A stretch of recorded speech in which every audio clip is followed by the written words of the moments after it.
This is Scott Becker with the Becker Private Equity and Business Podcast.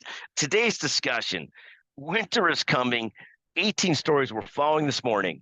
So with the Becker Private Equity and Business Podcast, we give you short business episodes, short private equity episodes, discussions and interviews with brilliant private equity and business leaders, just like we just had with Matt Wolf of RSM.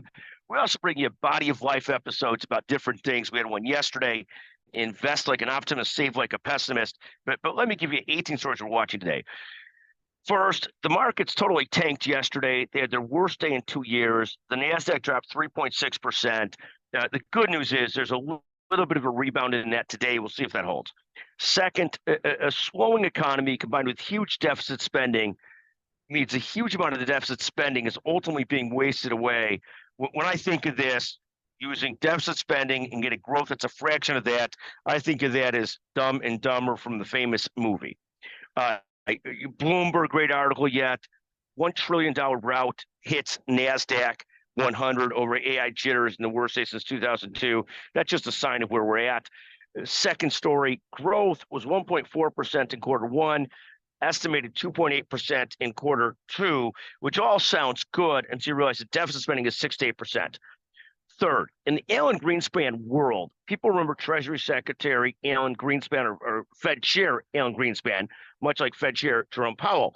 People talked about when Alan Greenspan started to raise rates, they talked about him taking the punch bowl away. Here, the similar metaphor in today's world is taking deficit spending away. When we take deficit spending away, it'll be scary to see what happens. We need to do it. We need to reduce deficit spending, but it will have a serious impact on the economy and throw us into recession. That's why no president, when they're in office, really wants to do it. Fourth, many of the biggest name stocks took it on the chin yesterday and quite frankly today.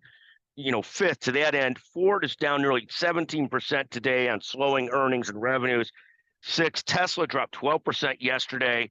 Seventh, Kering, which owns Gucci, and we used to have an uncle that wore Gucci all the time. We have now another Uncle Bob that doesn't wear Gucci. But the real point being, Gucci forecasts a huge reduction in their profits, which is concerning because consumers are 70% of the economy. The higher end consumers have been carrying the economy. That seems like it's starting to slow. Eighth, NVIDIA dropped almost 7% yesterday. Microsoft, which we're an individual investor in as well as an index investor in, dropped 3.6% yesterday.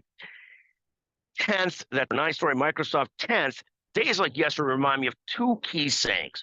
One, allocation is everything. How you allocate your assets is everything, so you could sleep good on bad days and make some money on good days. And then the second phrase, a Bill Gates concept, save like a pessimist, invest like an optimist, meaning always have enough money saved so you can invest and be comfortable with it.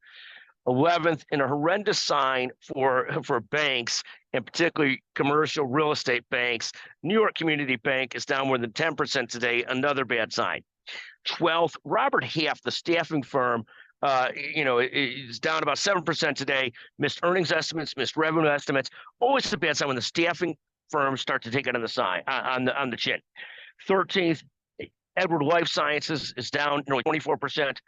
14th, the biggest worries for CFOs, as reported through a Deloitte survey and Andrew Cass at Becker's Healthcare, the two biggest worries are overall the economy and geopolitics, and then cybersecurity and inflation. So those four biggest worries: economy, number one, growth or slowness; geopolitics, cybersecurity, and inflation. 15th, we're excited this fall to have President Bush and Jenna Bush speaking at our Becker's Healthcare conference, our CEO CFO roundtable. More than 400 health system leaders speaking as well. 15th, simply amazing last night to moderate a fireside chat, totally full house for JP Morgan. I really enjoyed it and had three great panelists from JP Morgan. 17th, Lululemon's down about 6% today. Goodness, I went to Lulu the other day to get these sweats that I love, and of course, if guys my age love them, they stop selling them. They said that they're no longer carrying that sweats. They must be very much unstylish that they stopped carrying them, even though I love them. That's the definition of not stylish. 18th and finally, hats off today to Adam Rosick, one of the great leaders of our time and one of my favorite people. Hats off to Adam Rosick. Thank you for listening to the Becker Private Equity and Business Podcast. Thank you to our producer, Chanel Bunger. If anybody has a question, a comment, 773-766-5322. If you want an advanced reader copy of our book, The Entrepreneur's Edge, by golly, feel free to text me and we'll send you one for free. Thank you for listening to the Becker Private Equity Business Podcast.